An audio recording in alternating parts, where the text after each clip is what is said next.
Tuntutan ini yang ditetapkan penuntut umum juru persidangan di Pengadilan Tipikor Palembang terhadap terdakwa Mujarab, mantan bendahara pengeluaran Sekwan Pali yang tersandung kasus korupsi pengolahan dana pada Sekretariat Pali di tahun 2017 dengan kerugian negara sebesar 7,6 miliar rupiah.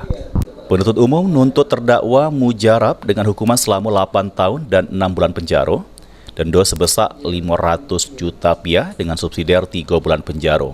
Selain itu, terdakwa Mujarab juga dihukum untuk membayar duit pengganti sebesar 774 juta rupiah dengan subsidiar 5 tahun penjara. Tuntutan ini ditetapkan penuntut umum berdasarkan pertimbangan amun terdakwa terbukti sudah melanggar pasal 2 Undang-Undang RI nomor 20 tahun 2001 tentang Tipikor. Atas tuntutan ini, terdakwa Mujarab pun melakukan pembelaan yang intinya minta keringanan hukuman sama majelis hakim.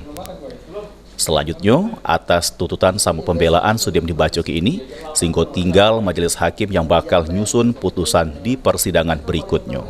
Sri Febri Andi, PAL TV.